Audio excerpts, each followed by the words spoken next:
When I was incarcerated back in the day, I picked up this tool that I didn't even realize I was picking up, but it was pivotal. And then when I got released back into society, I figured out that this tool was even more pivotal in society than it was in incarceration. Also, what I didn't figure out at the time is that I was picking this tool up for you because it could be just as pivotal for your behind as it was for mine, you dig? And we gonna talk about it. But first, wipe your feet off at the door when you step into a pimp's domain. Let's go. Bitch, you want all this pimping you can't afford. Perform like a punk, but want a winner's reward. Some suckers give you points, but bitch, you never scored. If you ain't paying pimping, then bitch, you getting ignored. Okay. I'm so sick of these. Shout out to all of y'all who have never, ever been incarcerated. Never seen a jail cell, never seen a jail dorm, never seen a mess hall in jail, never seen no parts of the inside of a jail, with the exception of maybe a visiting room. Shout out to y'all. Hopefully, watching and listening to and learning from me will keep you from being incarcerated. But one thing I must say, for those of us who have been incarcerated, y'all can agree with me when I say that some of the most brilliant minds that I've ever come across were in jail. Some of the most talented people, some of the most creative people that I ever came across, some of the most mentally powerful people that I've ever crossed paths with were in jail. I mean, some of the greatest writers, some of the most, naturally talented people, some of the most creative individuals coming up with just brilliant ideas, anywhere from business ideas to artistic ideas, just some beautiful minds.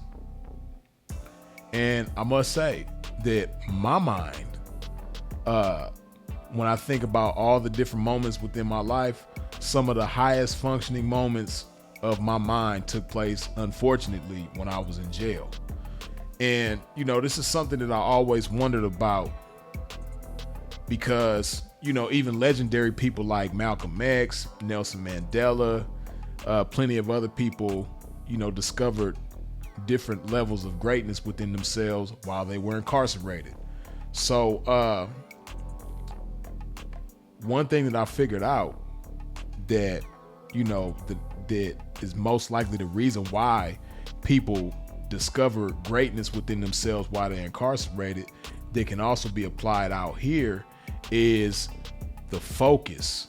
And not just focus, but ability to stay away from distractions, alleviate distractions out of your life.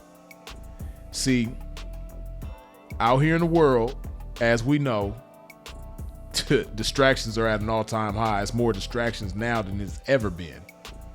But see, the thing about it is too, even though there's not nearly as many or as serious of distractions in jail as there are out here, nonetheless, there still can be some distractions in jail. Because again, for those of y'all who've been to jail like me, you know that there's people in there who are distracted all day, every day by nonsense. Just like people out here are distracted all day, every day by nonsense, right? Now, being in jail, you're restricted to a certain kind of nonsense, but nonetheless, it's nonsense, right? But, I wrote some of my greatest writings when I was locked up, anywhere from letters, letters to the judge, letters to, whatever woman I might have been involved with, to, song lyrics, things like that. I like to write. So, the thing about it was I didn't have the distractions that I normally had when I was on the streets, especially being a young man at that time. A lot of things that I was distracted by on the streets, I wasn't distracted by anymore.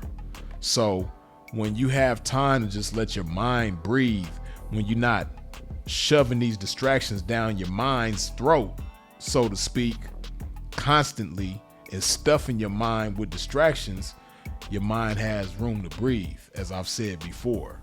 And when you let your mind breathe and just let it do its thing, you come up with brilliant things. That's where brilliance takes place, right?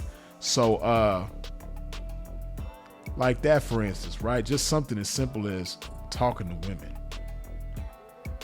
If you think about all the distractions that you have out here in the world that might take away from you doing that might make your mind shallow.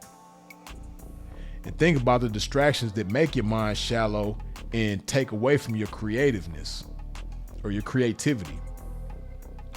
A lot of things that we look at on social media, a lot of scrolling that we do, you know, funny videos, or, you know, the endless, innumerable supply of women, you know, twerking and shaking their stuff and showing their stuff off.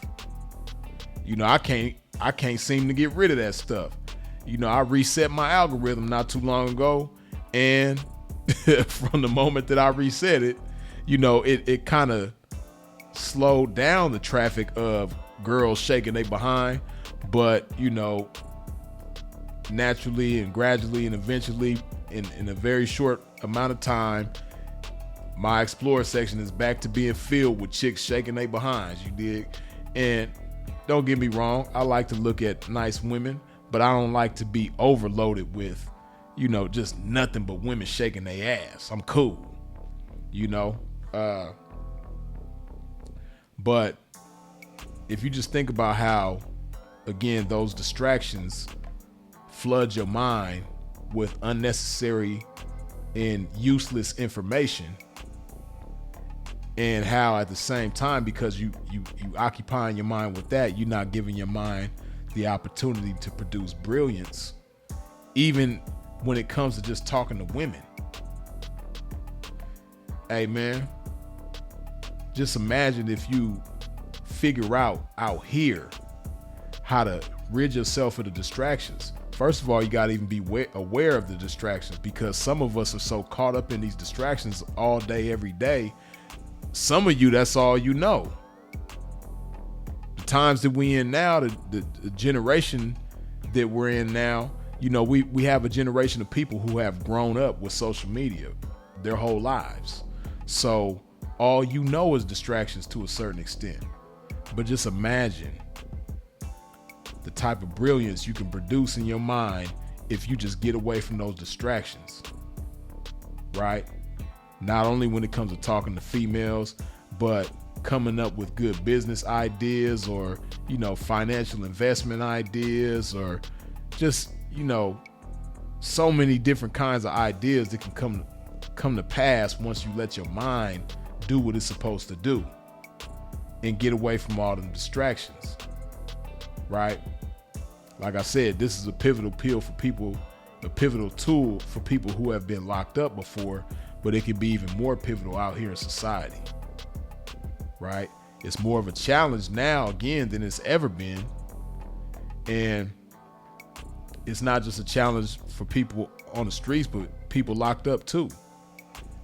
You know, I see how things are for people that's locked up right now, and I'm so thankful that I didn't have to do time in these times, and hopefully I never have to do time in these times, because me, myself, I like the thought of being incarcerated with a cell phone is scary, because I know the distractions got to be off the chain. And a lot of people get so hooked on them cell phones and incarceration that it keeps them incarcerated. They keep getting extra time for getting caught with cell phones, and they spending money that could be better suited, you know, somewhere else. So that's just an example of how distractions can work against you. And again, a lot of y'all are so used to distractions that you don't know nothing else. But if you can identify the distractions and then from there counteract the distractions and do the Barry Sanders, you know, shake the distractions and have that laser focus, or not even just laser focus, but just allow your mind to breathe. Allow your mind to, you know, process information at a digestible rate. Because a lot of times these distractions is feeding us so much information at one time, we can't even digest it as fast as it's coming in. We can't even process it. But if you just allow your mind to work at the pace that it was meant to work at, you're going to come up with some brilliant ideas. You're going to get better at conversation. You're going to get better and more creative when it comes to talking to people. Your charisma. Man, it's worked for me, and it's a beautiful thing. And even now, like right now, for instance, this is something that I do with myself. I know a lot of people don't believe in this type of stuff, but this is something that pretty much throughout my whole life has worked for me. And that is, not just New Year's resolutions, but new week resolutions, new month resolutions. And today is the start of a new month, July 1st. So a lot of times I use moments like this to check myself, to regroup, to, take inventory of myself and get myself back on track. Not that I've gotten so far off track, but just yank myself back on track. And one of the things that I'm doing today on the 1st is reminding myself, like, hey, Freeze, you've allowed too many distractions to come into your mix. It's time to clean house and get rid of some of these distractions. So, that's something that I do. And again, like I say, it serves me well. It serves me beautifully when I check myself. And for me, that's what the beginning of a month, the beginning of a week, the beginning of a new year, that's what that means to me. That means take inventory, check yourself, tighten up, get rid of certain things, implement new things that can be helpful and pivotal. So, this is what I do. So by it being the 1st right now, it's a brand new month. I'm thinking about how I can rid myself of certain distractions so that I can produce greatness mentally, and from mentally to behaviorally, and just be more productive, right? But it starts with the mind. And once you learn how to rid your mind of unnecessary distractions, you're going to produce some greatness. Again, like I said, that was a pivotal tool for me, ridding myself of distractions the same way that the circumstance of being locked up does. Now, that kind of happens inadvertently. When you locked up, there's certain distractions that even if you wanted to, you couldn't have in your mix. But if you just keep that same mindset and apply that to here, like, okay, I was able to do this and do that in the 3rd when I didn't have all these distractions. And while you don't have all those distractions, your resources are limited when you locked up. But yet and still you coming up with all these beautiful, brilliant ideas. So just imagine, with all the resources that you have available out here in society, tapping into those resources, identifying those resources, and then tapping into them and utilizing them, but at the same time identifying the distractions and again taking those out of your mix. And it's a fine line. It's very easy to get caught up in the distractions while you're utilizing certain resources, because a lot of times the resources and the distractions are in the same place, social media, right? At the same time, you could be coming to social media for certain resources. In the process, you get caught up with certain distractions. Trust me, I know. Again, it's the 1st. This is something that I have to remind myself of. Okay, these are like for me, this is what I do, right? This is my process. Okay, these are the resources. These are the things that I can utilize to my advantage on social media. These are the things that are distractions that are not fruitful for me on social media. Okay, so now I've got everything spelled out. So now I know that these things right here I stay away from, And these things right here are my resources that I can utilize to be helpful to me, right? So again, food for thought. Keep them distractions out your mix and learn how to focus on the right things, you dig? Let that marinate on your mind one time, freezes it. You see this right here, you know what that is. It's that good old love juice. Go ahead and put some of this good old love in your body like so.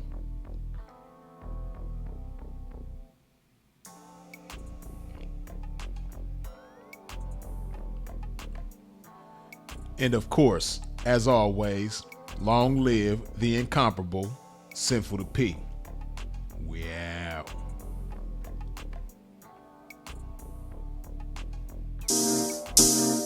Let's go. You see, I, the God anointed, game appointed PI since knee high. Knew that God appointed me to be fly. My reply to the blessing, only one decision for me, man, to integrate it and demonstrate it's obligatory. Okay. So begins the story, these blessings I'm not in tune with. But getting back to this game that I never left. Hey, yeah, where you been?